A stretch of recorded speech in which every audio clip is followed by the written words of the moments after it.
So where do we start? If you've watched the first video in this series, then you've already gotten out of bed, you've got your coffee, you're amped up, and you're ready to start taking back your life in 2021. But where do we start? I mean, everything seems so complicated, right? All the problems just seem bigger than we do. There's too many moving parts. I mean, you start trying to clean up over here and then new messes break out over there. It's intimidating and it's overwhelming. You know, and after a while you get discouraged. You feel like a failure.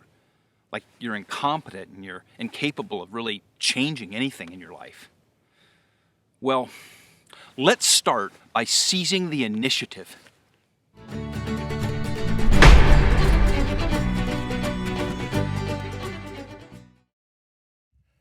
There's all the big global systemic stuff, you know, economies and pandemics and politics and climate and all the rest. And yeah, we can think globally and act locally and all of that, and that's okay.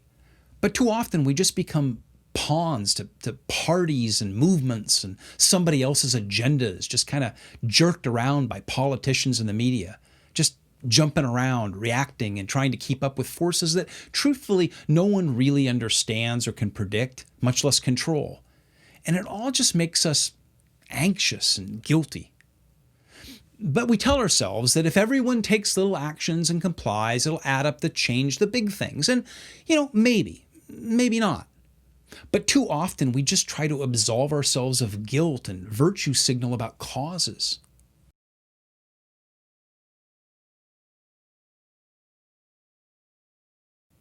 It's too easy to get taken in by what I like to call the seduction of the conceptual experience. Here's what that means. That's when we spend a lot of time and energy thinking about and talking about big causes, taking token actions and virtue signaling.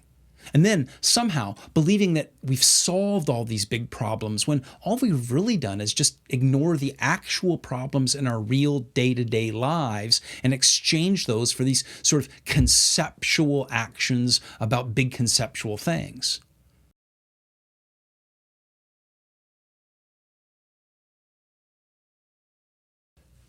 Now, maybe you spend a lot of time worrying about all the big stuff. Well, if you let anxiety about things that you can't really control run your life, well, you'll never get around to taking genuine responsibility for the things that you practically can change, that things that will really affect the lives of real people around you, starting with your own. If you spend all of your time in that worrying and reactive mode, well, you've lost initiative.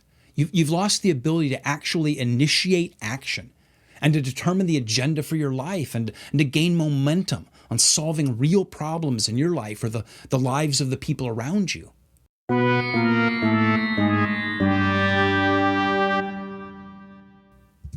So here's what you're going to do. You're going to get up, you're going to get your coffee, as we saw in the last video, and then you're going to make a list. Now, it's going to be a short list. Personally, I like to write these things on a little short half sheet of paper with a Sharpie marker because then I can only fit like 6 or 8 items on it. And those are the half dozen practical things that I actually have control over today that will keep me, moving forward towards solving real problems in my life or the lives of the people around me. And it's not open-ended stuff like, lose weight or get organized or make friends. It's practical step stuff, like 5 or 6 things that you can do that no one can stop you from doing and that you'd have no excuse for not doing. Things that will chip away at what's keeping you stuck and making you feel like your life isn't as good or as beautiful or as free as it should be. Now, I know. This is just like the oldest hack advice in the world. Like take baby steps, have SMART goals, all of that. I mean, it's every motivational speaker's favorite cliche. I mean, it's hack. I mean, it's worse than hack. It's boring hack. And you've heard it a million times, right? Well, then where's your list? Because that's what I'm saying. I'm saying make a list right now for today of a half dozen things that you have actual accountability and agency for, that you could do today that would make your life better and serve the people around you. Now, Only you know what's on it. I mean, my point is that you don't start taking back your life without having a list and starting to scratch stuff off it. That's taking control. That's seizing the initiative. It's not letting big stuff beyond your control at the 30,000, 50,000 space level set the agenda for your life. It's moving forward 1 inch at a time in the most practical way possible. Because if you're honest when you make your list, there's a lot more in your control than you think there is. So, seize the initiative.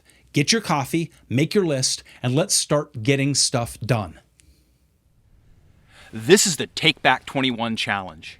This year, I'm going to share 52 ways that we can begin taking responsibility and control for our lives, freely choosing to love others and serve the common good, while still preserving our individual integrity and accountability. And there may be some other interesting content along the way as well. To get them all, hit the like and subscribe buttons. Be not afraid. Instead, choose to be wise, do good, and live free. And subscribe.